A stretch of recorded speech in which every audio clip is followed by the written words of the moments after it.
Hey guys, Crazypostman here. Well, this is now the third episode of my Luba escapades. I don't know what it is this year that is causing it to clog up so much, but the Luba one is clogged again at my parents' house. So instead of me having to go and make an extra trip occasionally, I have an extra Luba. I'm just going to permanently install it at their house. Now, I've had comments telling me I should put the Yuka over there, and that would probably be the best because it's the more recent design. It has the anti-tangling design underneath the cutting plate like the new Luba 2s do. But here's the thing. I like using the Yuka at my house and I don't want to share it. Plus, if I put the other Luba 1 over there, they can share the same RTK and I won't have to install a second RTK. If I took the Yuka over there, I would also have to take the Yuka's RTK, and I don't really want to do that. But if you have any of Momotion's product of the same generation, you can share an RTK. For some reason, the RTKs are not backwards compatible. For the life of me, I will never understand why they decided to do that. Cross generation can't share the same generation. You can have 10, 20, 30 Luba 1s sharing the same RTK. It doesn't matter. The RTK is not a two-way transmission. It's just a one-way. RTK transmits its data to the Luba, so it doesn't matter how many Lubas it's transmitting it to. Anyway, I'm digressing. So we're going to get this second Luba 1 to my parents' house and install it and get it set up to be a backup. I guess it's better than just sitting in my storage building here. At least it'll be ready to go over there if something happens. We're going to try to get this done as soon as possible today. It's supposed to be over 100 degrees and that is not fun to work in. Okay, so I got everything loaded here. Got Luba, got a box of all my accessories, the charging case, everything is in here. And I also have a Luba lid over here. What's it called? Sunshade lid. I like a Luba lid. That kind of flows. So we got everything packed up here. I got a bit of good news. We got the electric Cub Cadet back from the shop. They ended up having to put a new motor in the cutting deck. So all that said and done was around $1,000, but we got the Cub Cadet going again, and it's got a little bit of catching up to do here. Looks like Dad's on top of it. Let's go over here and get Luba unjammed for the third time, and then we'll get second Luba here set up on its own charging base. First off, we have to get treble Luba here unjammed. So I got both Lubas here upside down on the table. This is the one I just brought. That one over there is the one I modified, and the one that is supposedly currently jammed again. So what we're gonna do first is see if I can tell which deck is the one that's jammed up.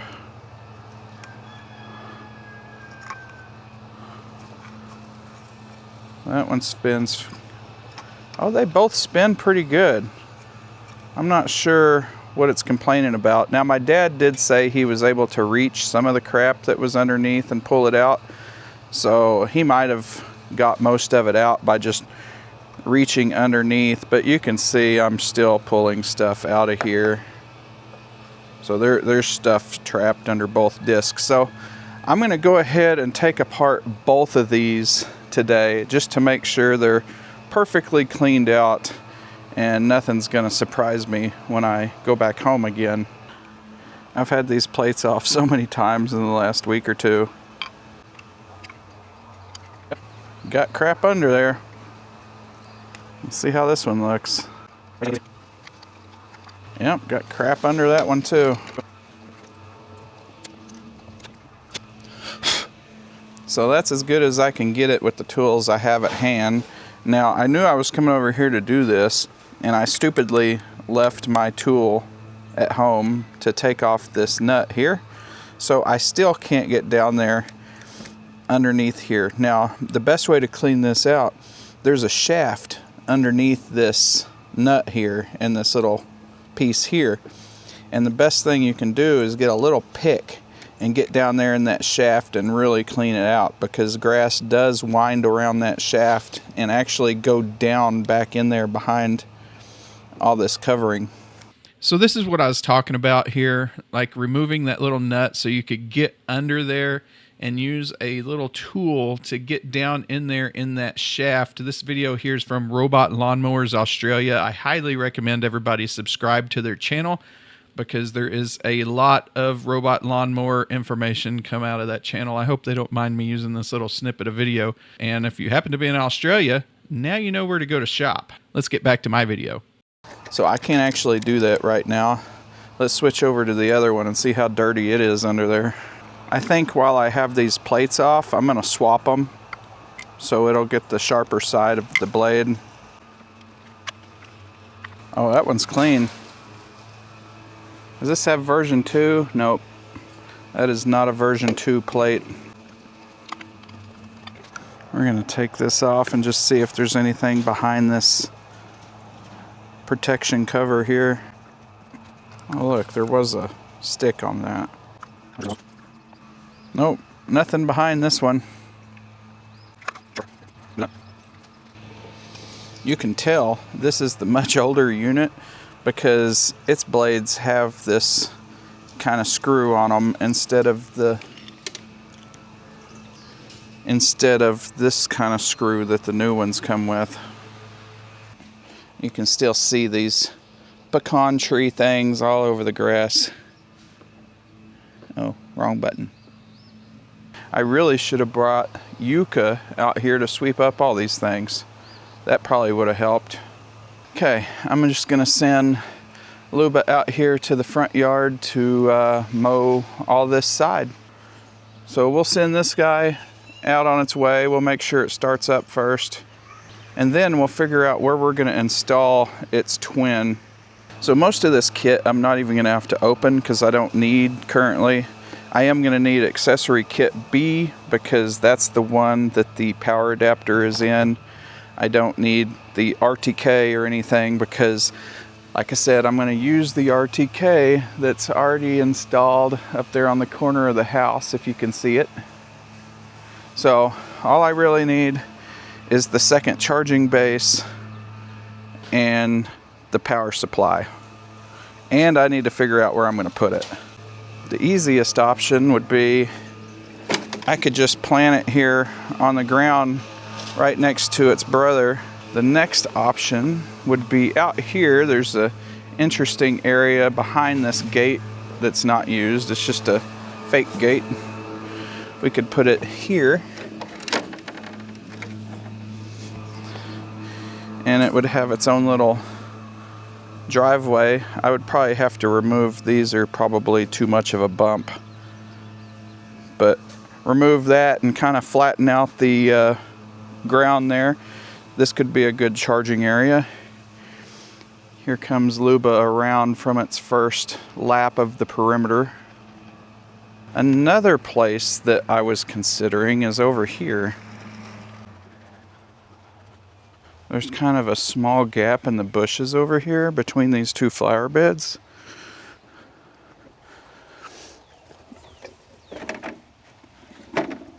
I could tuck Luba away right there pretty easily. A good thing about being right there is there's a security camera just right here on this corner of the house. I would have to get power either from the front door, there's a plug, or I could just run it through this window here. Kind of like this spot the best. Of course, it's not ideal because it's right next to a brick house underneath a part of the roof. So having your charging location in a place like this could lead to poor GPS reception. Actually, would likely lead to poor GPS reception, which could hinder automatic operations. If it can't get a lock on the GPS, if it's sitting in float, it might not start a task. So just so you know that, it is best, the ideal location for your charger and RTK for the charger is 3 meters away from any structure or tree. And for the RTK is 5 meters away from any structure or tree. Or if you mount it like this, that's ideal because it has the most open view of everything. My dividing line down the middle of the yard between these two zones, there's a zone there and a zone over here. Not the straightest line, but I wasn't going for perfection. I think we'll probably set it here. That's a pretty neat way to install it. We'll set it here and it'll have its own little driveway. Okay, so you join me here in the Motion app. I'm going to make sure the second Luba is connected to the Wi-Fi here and the RTK. So you can see Luba number 1 is currently out here doing its thing in the yard. Oh, it's gonna go that direction. I forgot I had it set up to do that. So likely it would have been a little bit more efficient had the lines been going long ways. Maybe after it finishes its borders, I'll cancel and have it do the other direction. Anyway, so let's go back to the main menu here and go over to Luba number 2 right here. It says it's offline. There we go. So you can see we are connected to the Wi-Fi, but we're not connected to the RTK at this house. So here's what you need to do to fix that. You can see it has the wrong RTK number stored in it. Now I know the one here starts with a 1, I just can't remember exactly what it is. So you can either go and look at the bottom of the RTK like it shows here in this picture, or an easier way to back out of this, go over to the other Luba that's connected and look at its address. So here you go, here's the good address. We can copy and paste that. Alright, back out of this. Go over to Luba number 2. We'll go back into its status here, paste this number in, and now it will connect to the RTK that's here. We'll watch it here on the screen for a second and you'll see that pop in. There it goes. Good connection to RTK. It's still in float. Give it a few seconds to calculate the corrections because it just connected, and there you go. Rover has 30, the base has 34 and 23, and they're sharing about 20 right now. Now this does still show the old RTK address, but if you go out of that and go back into it, you can see it changes. It just doesn't live update for some reason. Okay, so I just updated this path, so you can see it's going long ways now, and the remaining time is quite a bit shorter, so it is more efficient to do it this way. Okay, so I finally got everything plugged in. Now we're gonna have to drive back up Luba out here and see if it can back into this dock. I didn't move anything. I just want to see if it can get into this dock with this much of a ramp. I'm not going to leave it like this, but I just want to see. Okay, it's reversing automatically now. It has locked onto the IR sensor. We're about to go over the first ledge.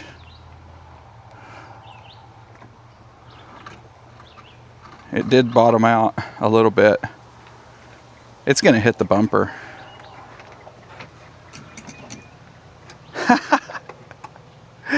It actually got in there. Let's see if it can leave automatically. Robot is charging. Tap here to leave. Nope. It hit the bumper. We're going to have to remove that stuff. Oh, let's put its little Luba lid on real quick so it can get some shade. Hey duck, Mimi would be mad if she knew you were laying in her flower bed. Yeah, I know it's hot. After some adjustments made to the ground, this is what it looks like. Let's go ahead and see if it can exit and enter the charger station here. I'm going to say leave automatically.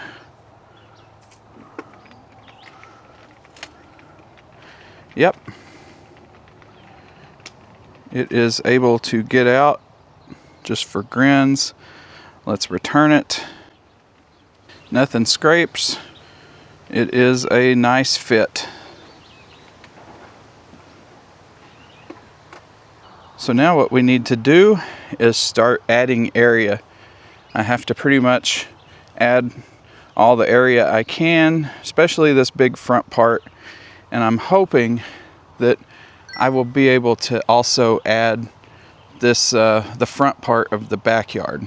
But remember, this one here is only a Luba 3000. It can't do everything that the other one can do. This guy out here can do a lot more than the other guy. Duck, it is hot out here, buddy. Why aren't you staying in the backyard where the shade is? We're gonna start mapping now, so we're gonna leave automatically. We're gonna turn up the speed, it already is. And we're gonna go over here and we're gonna start mapping out the areas. I'm gonna drive in the first tracks of Luba's section for this side. So we're gonna go to map. We're gonna say create an area. And once it is ready to go, we're gonna say play. And now we're just gonna map out this area. Again, I'm gonna follow Luba's tracks, so it's not gonna be a straight line. It's gonna be in Luba's tracks straight. You can map as fast or as slow as you want to. The slower you go, the more accurate you can be. Remember that. I'm gonna have the robot go under this part of the tree because it's so low you can't get the lawnmower under here. These are pine trees, so sometimes they cause problems when they start losing their needles or their pine cones. And drive with one wheel on the sidewalk so it gets all the areas of grass. Turn around this corner here, and then we can kind of tuck up to these bushes a little bit. Put on some speed, and we should just be linking up with the end right here. Yep. Mapping completed. Save map. So you have to click finish, and then there you go. There's map area number 1. In this area there's one tree and one flower bed over there, so let's go do the no-go zones here. You get right where you want to start, and then you say create no-go zone, and then you have to hit play until it stops. When it connects with the other end, it'll stop automatically. There. Okay, finish. Now we got to drive to the next no-go zone. So now it's time to map the other half of the front yard over there where our good old trusty Luba is working now. So we're just going to start right here. Create another area. Here we go.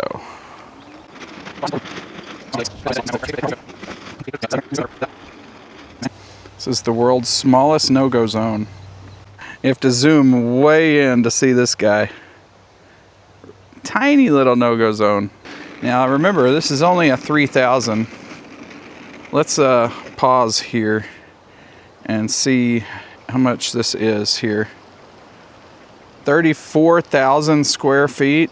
How many square meters is 35,000 square feet? 35,000 square feet oh, is man. equal to 3,251.606 square meters. So you can see I'm already over my limit. Let's see if it'll let me map the backyard. I don't know what's going to happen. What do you think the odds are that it's going to let me save this? Let's see.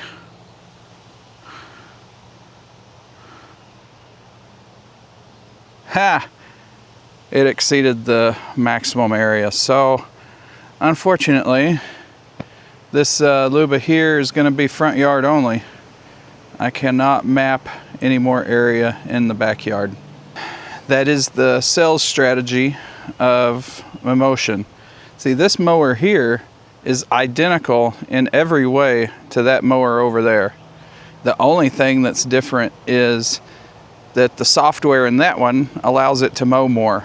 This software cuts it off. So that's how their sales strategy works. Used to make a 1000 Luba, a 3000, a 5000, and a 10,000. And they were all the same, except the 1000 model had a little bit smaller battery in it.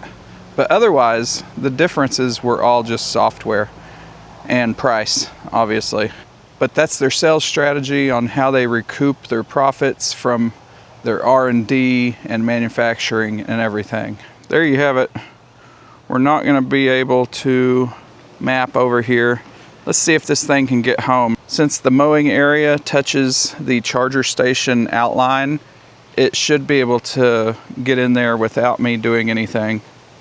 And since these two areas touch each other, there's no pathway needed. So I'll tell it to go home. It should go home without a problem. There it goes. Where are you going, buddy? Why'd you go way over there? You like passed your home base. I don't know. It got a little wild going home, but looks like it's gonna make it. That's gonna bring an end to this episode. I think we got things situated here again. Hopefully it sticks for a while. We got 5,000 out there working hard. We got 3,000 over here waiting to be a backup to work hard. That way, if something happens now, I do have a backup Luba on site. Hopefully now that the big mower is fixed, we can get things lowered and get rid of those hay piles out there. I'm gonna go hop on the riding mower right now and blow those hay bales around before Luba gets there. That's what I'm gonna do. But if you don't wanna stay and watch that, you're welcome to leave now. My Luba situation is fine for the moment. We're gonna let things ride and see how it goes. So if you don't wanna stay and watch me ride around the electric Cub Cadet, I will see you in the next episode.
Well, it's a couple hours later.